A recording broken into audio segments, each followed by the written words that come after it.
नमस्कार दोस्तों।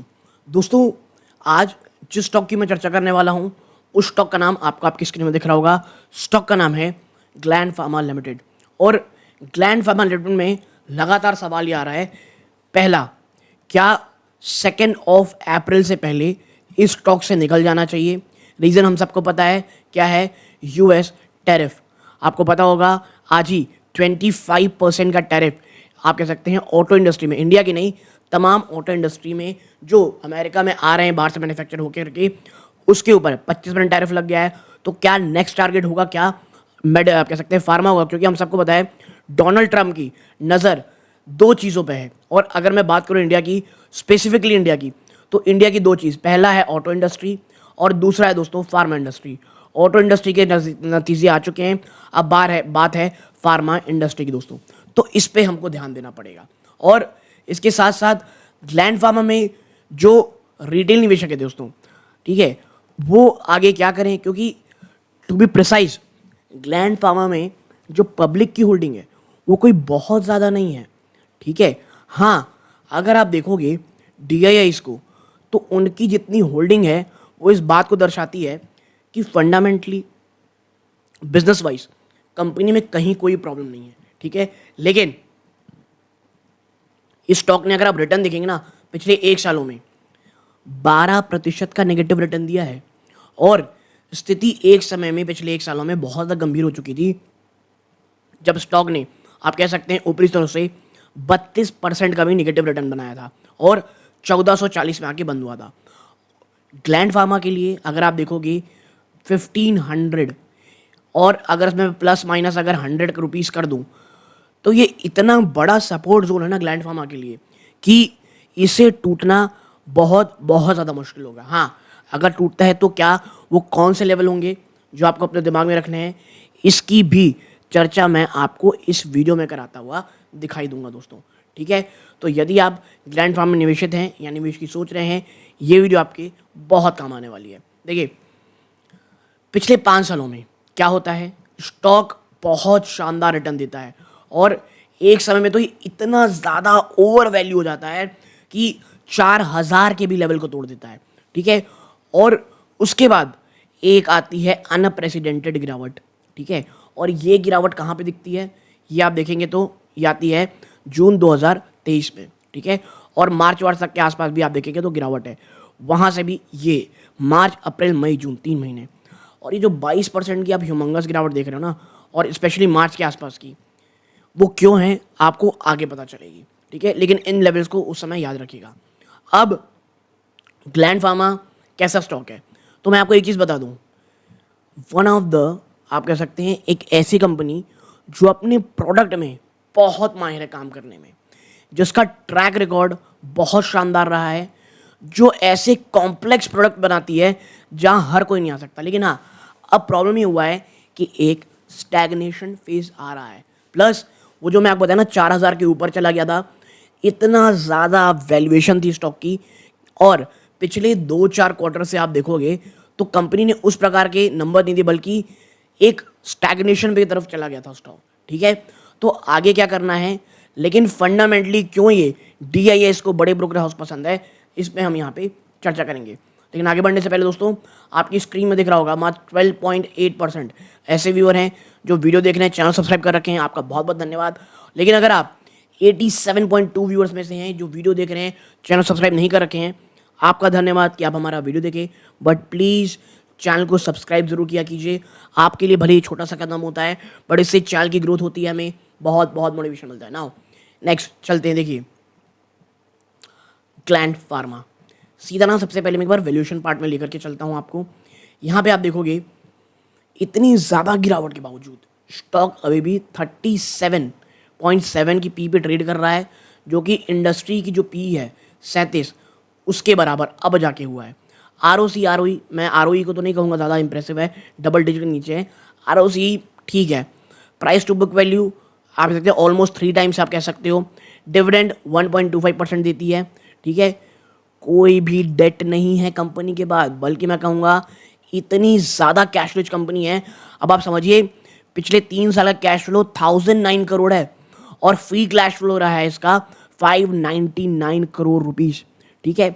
और वो निवेशक जो उसका इंट्रोडक्शन नहीं जानते या जानते हैं क्या काम करती है, तो देखिए कंपनी ये वन ऑफ द लार्जेस्ट और fastest growing injectable focused companies रही इन कंपनी है दोस्तों, ठीक है। कंपनीज में से एक है जिसका ग्लोबल फुटप्रिंट है 60 देशों में, जो USA, Europe, Canada, Australia, India अन्य मार्केट में आता है। कंपनी प्राइमरली B2B बिजनेस में काम करती है। ऑलमोस्ट 98% जो इनकी रेवेन्यू आती है वो B2B से आती है। बाकी 2% कंपनी कहाँ से काम करती है, कह सकते हैं कस्टमर बेसिस पे, ठीक है। हाँ, कंपनी ने पिछले कुछ समय में ना आप कह सकते हैं कुछ कोलैबोरेशंस भी किए हुए हैं, ठीक है। वो क्या है हम इसकी आगे चर्चा करेंगे, लेकिन यहाँ ग्राफिकल स्प्लिट देखेंगे 54% यूएस से कमाई होती है, यूरोप से 18%, भारत से मात्र 5%, कनाडा, ऑस्ट्रेलिया, न्यूजीलैंड से 3% और रेस्ट ऑफ द वर्ल्ड से 20%। ये लगातार कंसिस्टेंट रहा है 20%, ठीक है। और अब जो ये 54% का रेवेन्यू है ना, वहीं पर देखना ही पड़ेगा क्या यूएसए चोट लगाने वाला है। और यही कारण है कि जो रिटेल निवेशक है, यहाँ आप कह सकते हैं निवेशक है, वो मोस्ट प्रॉबेबली डरे हुए हैं दोस्तों। अब अगर मैं नीचे लेकर के चलूँ, आपको कुछ चीज़ें दिखाता हूँ। सबसे पहले आप यहाँ ना आप देखो बैलेंस शीट, 8,772 करोड़ का कैश है इसके पास। और ये कैश इसे बनाता है क्या, एक बहुत ज़्यादा मजबूत कैंडिडेट कि भाई अगर कभी हमें कुछ खरीदारी करने की ज़रूरत पड़ी, कोई एक्विजिशन करने की ज़रूरत पड़ी, कुछ ऐसा काम करना पड़ा कि अब एक ग्रोथ स्टैग्नेशन फेज में जा रही है, उसे आगे बढ़ाने के लिए, तो ये पैसे बहुत काम आएंगे। तो कंपनी फ्यूचर रेडी भी होती दिखाई देती है दोस्तों, ठीक है। अगर आप शेयर होल्डिंग पैटर्न में जाओगे, आप पाओगे पब्लिक की होल्डिंग यहाँ पर मार्च 2024, ठीक है, उसके बाद से लगातार घटी है और अब वो 8.33% में है। जबकि DIS ने धीरे धीरे ही सही लगातार यहाँ माल खरीदा है और अपनी जो कह सकते हैं होल्डिंग है बरकरार रखी है। FIS का 5% ज़्यादा की होल्डिंग है। और देखिए ये जो मार्च है ना, यहाँ के बाद से जो प्रमोटर है, प्रमोटर हम सबको पता है कौन है, चाइनीज़ कंपनी। तो ये इसका एक बड़ा ड्रॉबैक है, ठीक है। चाइनीज़ कंपनी है फ्यूजन फार्मा। अब अगर आप यहाँ पे चलोगे और नोट्स पे देखोगे, तो जो मेन चीज़ें हमको यहाँ पे देखनी है दोस्तों, यहाँ पे जो हमको चर्चा करनी है वो है कंपनी की सबसे पहले चीज़, वो है रेगुलेटरी और R&D अपडेट्स।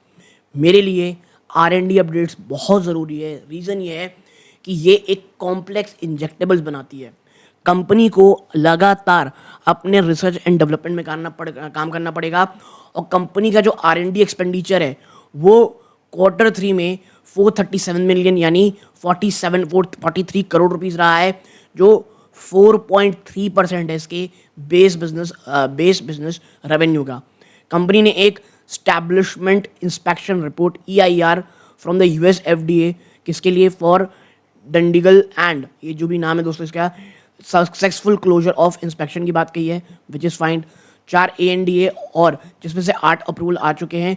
और कंपनी का जो कह सकते हैं कॉम्युलेटिव NDA फाइलिंग है वो अब 366 हो चुकी है, जिसमें से 312 इसकी अप्रूवल आ चुकी है और 54 की पेंडिंग है। इसके साथ साथ सिनेक्सी परफॉर्मेंस, ग्लैंड फार्मा के लिए ये जो सिनेक्सी है ना, ये बहुत इंपॉर्टेंट है काम करना। यूरोप की ये कंपनी थी जो ग्लैंड फार्मा ने एक्वायर की थी।